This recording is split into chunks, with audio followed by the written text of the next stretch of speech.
CPM-ന്റെ എപ്പി സെന്ററാണ് കണ്ണൂർ എന്നാണ്. CPM അല്ലാത്ത മറ്റൊരു കാൻഡിഡേറ്റ് അവിടെ ജയിച്ച ചരിത്രം കഴിഞ്ഞ 50 കൊല്ലമായിട്ടില്ല. പാർട്ടിയെ തിരിച്ചു കൊണ്ടുവരുവാനുള്ള ഒരു പണിഷ്മെന്റ് എന്ന നിലയിലാണ് അവരിതിന്റെ ചുക്കാൻ പിടിക്കുന്ന ആളുകളെ തന്നെ പരാജയപ്പെടുത്തിയത്. പക്ഷെ ഇതൊരു ഫൈനൽ വാർണിംഗ് ആയിരിക്കും. ഈ വാർണിംഗ് ഇവരൊരു റീതിങ്കിങ്ങിന് വിധേയമായിട്ടില്ലെങ്കിൽ കണ്ണൂർ ജില്ലയിൽ നിന്ന് പാർട്ടി ഒഴുകിപ്പോയാൽ പിന്നെ പിടിച്ചാൽ കിട്ടില്ല. നമസ്കാരം. നിയമസഭാ തെരഞ്ഞെടുപ്പിൽ UDF ചരിത്രത്തിലില്ലാത്ത വിജയമാണ് നേടിയത്. LDF കേന്ദ്രങ്ങളിൽ അമ്പരപ്പിണിയും അവസാനിച്ചിട്ടില്ല എന്നുള്ളതാണ് നമുക്ക് മനസ്സിലാകുന്ന കാര്യം.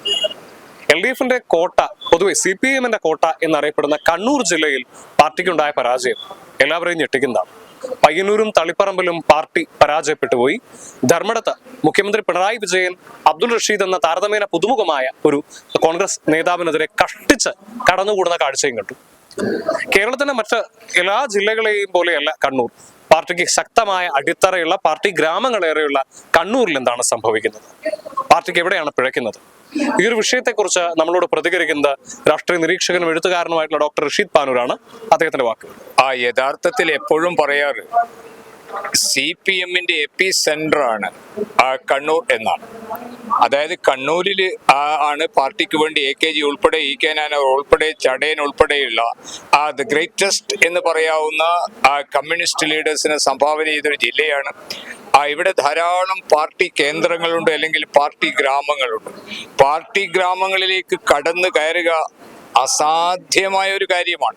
അങ്ങനെയുള്ളൊരു പാർട്ടി ഗ്രാമമാണ് പയ്യന്നൂര്. പയ്യന്നൂരിന്റെ ചരിത്രത്തിൽ CPM അല്ലാത്ത മറ്റൊരു കാൻഡിഡേറ്റ് അവിടെ ജയിച്ച ചരിത്രം കഴിഞ്ഞ 50 കൊല്ലമായിട്ടില്ല.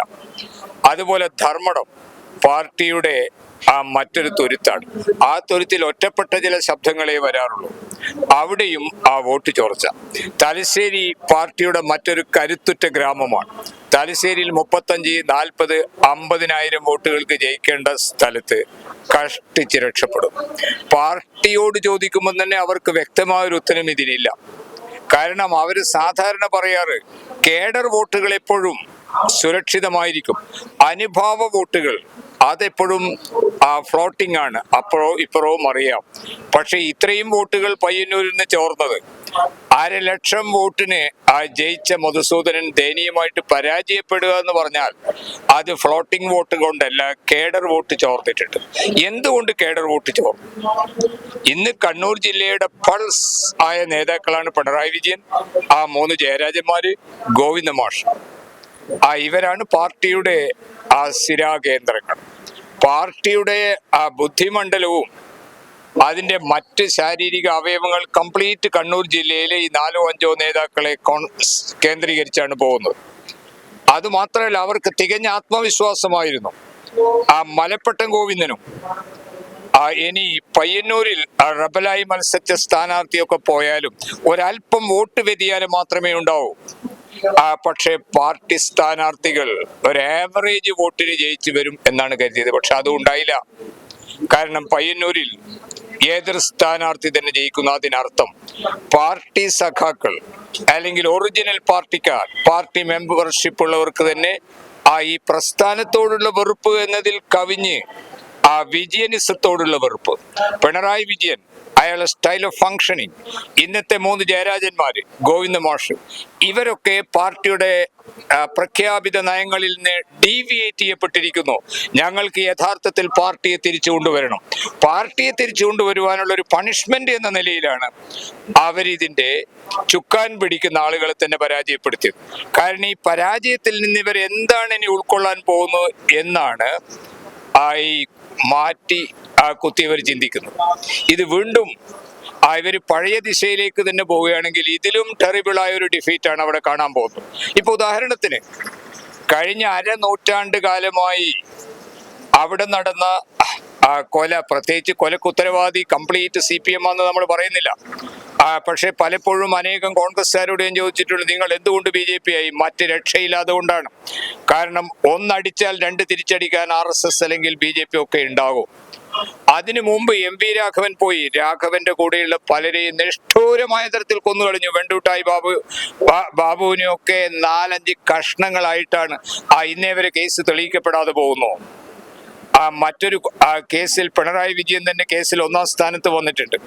അതായത് ഇന്നലെ വരെ ചോളിൽ കൈയിട്ട് സൗഹൃദമുള്ള ആളുകൾ പാർട്ടിയിൽ ഒരു ഡീവിയേഷൻ വന്ന് മറുഭാഗത്ത് പോകുമ്പോഴേക്കും അവനെ ഈ ഭൂമുഖത്ത് തന്നെ ഇല്ലാതാക്കാം എന്നുള്ള അപ്രോച്ചൊക്കെ കേരളത്തിൽ CPM-ൽ ഉണ്ടായത് കണ്ണൂർ ജില്ലയിൽ നിന്നാണ്. പക്ഷെ ഇതൊരു ഫൈനൽ വാർണിംഗ് ആയിരിക്കും. ഈ വാർണിംഗ് ഇവരൊരു റീതിങ്കിങ്ങിന് വിധേയമായിട്ടില്ലെങ്കിൽ കണ്ണൂർ ജില്ലയിൽ നിന്ന് പാർട്ടി ഒഴുകിപ്പോയാൽ പിന്നെ പിടിച്ചാൽ കിട്ടില്ല. കാരണം പാമ്പിനെ കൊല്ലാൻ നമ്മൾ ആദ്യം ചെയ്യുക അതിന്റെ തലക്കടിക്കുകയാണ് ചെയ്യുക. തല കംപ്ലീറ്റ് ക്ഷതമായാൽ പാമ്പിന്റെ കഥ കഴിഞ്ഞു. അതുപോലെ തലക്കേറ്റരടിയാണിത്. ധാരാളം സമയമുണ്ട് റീതിങ്കിങ്ങിന്. ഇവർക്കൊരു റീതിങ്കിങ്ങിന് വിധേയമാക്കാം. ഇനി എങ്ങനെ റീസർച്ച് ചെയ്യാം, മുന്നോട്ട് വരാം. അല്ലാണ്ട് നമ്മുടെ പൂമലൻ സ്വരാജ് പറയുന്നത് പോലെ ഏതാനും ഗണിതശാസ്ത്രവാക്യങ്ങളോ സോവിയറ്റ് റഷ്യയിലുണ്ടായ പരാജയമോ വെസ്റ്റ് ബംഗാളിലുണ്ടായ പരാജയമോ ചരിത്രത്തിൽ പരാജയങ്ങളുടെ ഒരു ഘോഷയാത്ര ഞങ്ങൾക്കുണ്ടായിട്ടുണ്ട്, ഞങ്ങളെല്ലാം തിരിച്ചു വന്നു എന്ന് പറഞ്ഞിട്ട് വാചാടോപം നടത്തുന്ന സ്വരാജിനെ പോലുള്ളവരെ കൊണ്ടൊന്നും കാര്യമില്ല. ഇപ്പോ നമ്മൾ ചേർത്ത് വായിക്കേണ്ട ഒരു കാര്യം, ധർമ്മടം അവിടെ പിണറായി വളരെ വിറച്ച് ജയിക്കുന്ന ഒരു സാഹചര്യം ഉണ്ടായി, കഷ്ടിച്ച് കടന്നുകൂടി എന്ന് പറയാം. അപ്പൊ അത് പാർട്ടിക്കുണ്ടായ ഒരു വലിയ അപജയത്തല്ലേ കാണിക്കും. 100%. കാരണം ഇന്ന് രാവിലെ ഇപ്പോൾ ശൈലജ പാർട്ടി കേന്ദ്ര കമ്മിറ്റിക്ക് എഴുതിയ കത്ത് യൂട്യൂബിൽ കണ്ടല്ലോ. കാരണം എനിക്കൊരു താല്പര്യമില്ലായിരുന്നു വീണ്ടും മത്സരിക്കാൻ. എന്റെ സ്വന്തം നിയോജക മണ്ഡലമായ മട്ടന്നൂരിൽ നിന്ന് എന്നെ പറിച്ചു നടുകയാണ് ചെയ്തത്. ഐ വാസ് ഫോഴ്സ്ഡ് ടു, ഞാൻ നിർബന്ധിക്കപ്പെടുകയായിരുന്നു. ഇനി ധർമ്മടത്ത് 1,00,000 വോട്ടിനാണ് ജയിച്ചത്. 1,00,000 വോട്ടിന് ജയിച്ച സ്ഥലത്ത് പിണറായി നേരിട്ടത് തീർത്തും അപ്സ്റ്റാർട്ട് അല്ലെങ്കിൽ തുടക്കക്കാരനായ ഒരു അബ്ദുൾ റഷീദാണ്. അദ്ദേഹം നേരത്തെ തളിപ്പറമ്പിൽ മത്സരിച്ച് വലിയൊരു പെർസെന്റേജ് ഓഫ് വോട്ട് ഗോവിന്ദ മാഷ് കുറച്ചിട്ടുണ്ട്. അദ്ദേഹം തന്നെ പറഞ്ഞു, രമേശ് ചെന്നിത്തല, ഷാഫി ഉൾപ്പെടെയുള്ള നേതാക്കളൊന്നും അവിടെ ക്യാമ്പയിന് വന്നിട്ടില്ല. വന്നിരുന്നുവെങ്കിൽ ട്രെൻഡ് വീണ്ടും മാറുമായിരുന്നു. ഞാൻ ഒറ്റക്കാണ് അവിടെ 2-3 ആഴ്ച ഫൈറ്റ് ചെയ്തത്. എന്നിട്ടും പിണറായി വിജയൻ വിറച്ചുപോയി.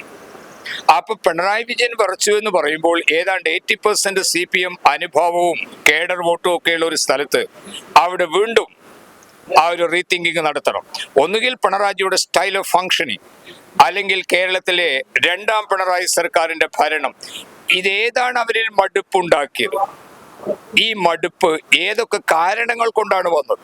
രാഷ്ട്രീയ നിരീക്ഷകർ പറയുന്നത് ക്രിസ്ത്യൻ മുസ്ലിം വോട്ട് കംപ്ലീറ്റ് അകന്നുപോയി എന്നാണ്. അത് ശരിയാണെങ്കിൽ എന്താണ് ഒരു കാരണം?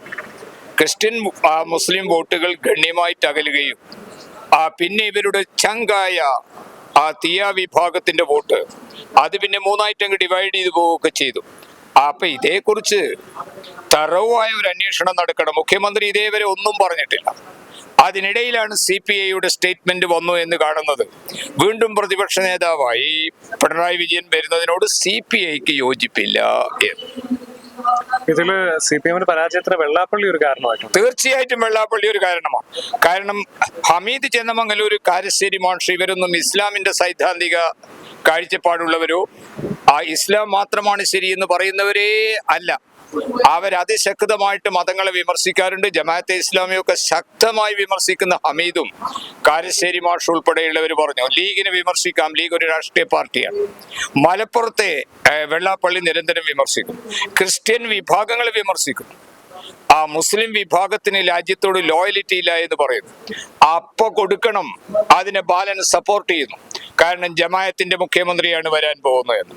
വെള്ളാപ്പള്ളിയെ കുറിച്ച് നമ്മുടെ ഇപ്പൊ തോറ്റു തൊപ്പിയിട്ട മുൻ വിദ്യാഭ്യാസ മന്ത്രി KT ജലീൽ അടക്കം പറഞ്ഞു അദ്ദേഹം ലീഗിനെയാണ് വിമർശിക്കുന്നത്. കുഴപ്പമില്ല ലീഗിനെ വിമർശിച്ചാൽ, പക്ഷേ അയാളുടെ പലപ്പോഴും അറ്റാക്ക് ഇസ്ലാമിനെതിരെ വരുന്നു, മലപ്പുറത്തിനെതിരെ വരുന്നു. അത് തീർച്ചയായിട്ടും മുസ്ലിം വോട്ടിന്റെ ഒരു ഏകീകരണത്തിന് മലബാറിൽ ഇടയായി എന്നുള്ളതിന് ഒരു സംശയവുമില്ല. എന്നിട്ടും വെള്ളാപ്പള്ളിക്ക് എതിരായി ഇന്നേ വരെ ഒരു അക്ഷരം പറയാൻ CPM കേന്ദ്രത്തിൽ നിന്ന് ആരും തയ്യാറായില്ല. SDPI ആരാ? ഒരു കാരണവുമില്ലാതെ അധകൃത വിഭാഗത്തിൽപ്പെട്ട ആർക്കും ഒരു വിരോധവും ഒരു എതിർപ്പുമില്ലാതെ പയ്യനെയാണ് മഹാരാജാസ് കോളേജിൽ നിന്ന് ഒരൊറ്റ കൊത്ത് നെഞ്ചില് കത്തിയേറ്റി കൊന്നുകളഞ്ഞത്. ഇവര് SDPI വോട്ട് നിങ്ങൾക്ക് തരാമെന്ന് പറഞ്ഞപ്പോൾ രണ്ട് കൈയും നീട്ടിയത് സ്വീകരിക്കുകയും അതിന് താത്വികമായി ഭാഷ്യം ചമക്കുകയും ചെയ്തു. എറണാകുളം മഹാരാജാസിലെ SFIയുടെ കുട്ടികൾ ജാഥ നയിച്ചു. കാരണം ആരംഗീകരിച്ചാലും SDPI ഞങ്ങൾ അംഗീകരിക്കില്ല. പക്ഷെ SDPI കൊണ്ട് വല്ല കാര്യവും ഉണ്ടായോ?